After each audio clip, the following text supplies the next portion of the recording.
Hey everybody, welcome back to the Audi A6 widebody project build by StealthBuilt and Kimmel Fabrication Studio. I'm Sam Kimmel, and I'm going to walk you through the steps on how we build the rest of this body kit and show you kind of the tips and tricks along the way. So if you're new to the channel, thanks for checking it out. We have a bunch of videos previous to this that lead up to this point. And if you're a person stopping back, thanks again for coming back and checking out where we're at now. I've recorded a lot of footage over the last couple of months, and I'm just now getting around to getting it put together and here on YouTube, so stay tuned for those videos coming soon. Now, we had fiberglass this portion of the front part of the rear flare a little bit earlier, maybe a month earlier, and standing here looking at it, it just didn't have the right shape to it, and so here I am modifying both the portion that's on the door as well as this front portion down at the bottom of the fender skirt. And I thought it would be kind of cool to put a little bit of a flare out on that, as well as potentially, have the ability later to put a vent that would vent to the rear brakes. So that's kind of why I built that little part down there on the bottom. I get asked all the time, how do we make the two sides match? Well, will they ever match perfectly? Probably not, because I'm not a computer, and we're doing all this by hand, but will they match close enough for what we're doing? Definitely. This build is based on a DIY style build. A lot of people wanted to see a DIY build, and so that's why we decided to do this one as, hands-on as we could with as little materials and technology as possible. So what I'm doing now is I'm making a template of the side of this flare, and I've measured different points on the door as well as marked out where the handle is and where that lower little blade part is on the door. And that way I can take it from the driver's side to the passenger side, match up all of those different points, and it'll show me where that flare has been built out to on the other side. So that's what this is just a paper template, and I'm transferring all of that information from one side to the other. So now you can see I've traced it out with a permanent marker, and I'm just going to go ahead and hot glue in the sticks, and then that pretty much gives us the basic overall shape of the flare on the door that matches the other side. One of the other questions I get asked quite often is, why would I use the blue tape? Isn't it expensive? And the answer is, yes, it is expensive. The reason I use it is because when everything is one color, you can really stand back and take a look at what you've made and get a good idea of what it actually looks like. When you're working with multiple different colors on the same item, you've added things or taken things away, it doesn't give the visual effect of a finished panel, and it makes it much harder to see what you're actually looking at. So just turning the panel or the templated piece or whatever it is, just turning it one solid color makes it so much easier to see. And the reason that we use blue tape versus the standard like tan colored tape, standard box tape, is because the blue tape shows up better on camera. So a lot of the reason I use the blue tape on this is so that you guys can see what I'm doing a little bit better. So now you've seen that we've added aluminum foil, and we stuck that on with some Super 77 spray adhesive, or this may be Super 90 that we're using.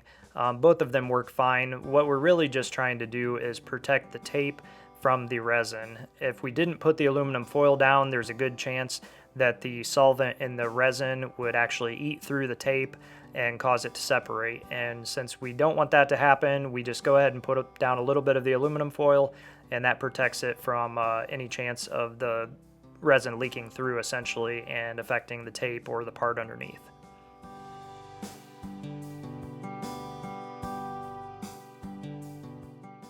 Alright, now that fiberglass is cured up and I'm just trimming it out with a little air saw that I put a hacksaw blade in. It works really good for trimming up fiberglass, especially when it's nice and thin like this. So I can just come in here and trim away any of the extra flashing or any parts that I don't like. We can just trim those right off and it'll be ready to rock and roll for the next phase. Alright, so now we're moving on to the back bumper, and I'm just going to do the exact same thing with the aluminum foil and spray adhesive, get everything wrapped up, and then it'll be time to fiberglass.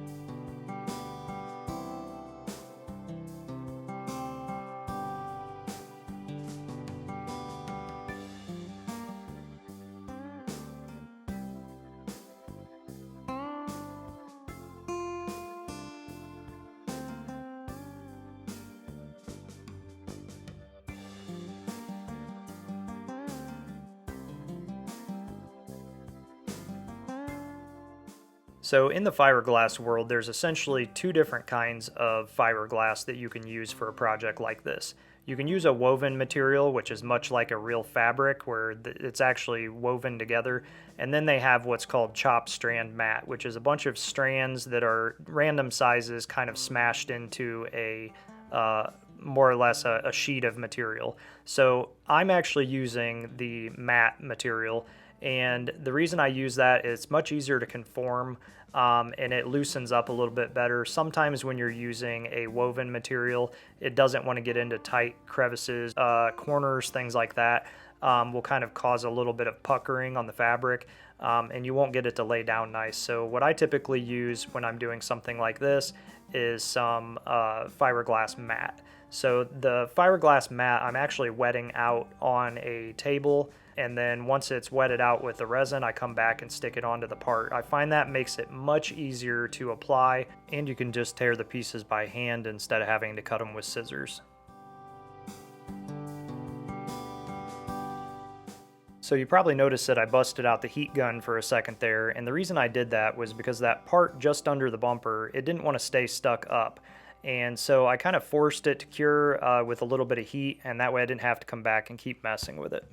Well, now that we're finished up with the fiberglass portion on this build, we're going to move on to getting the spoiler mounts made up and then into bodywork. So stay tuned. As I said, we got a bunch of videos I'm going to be dropping soon. Thanks everybody for watching, and thanks to the new people who have just started. If you have any questions or comments, please leave them below. I try to answer all of them as much as I can. If you enjoyed this video, please subscribe, give us a like, and check us out at StealthBuilt on Instagram and TikTok.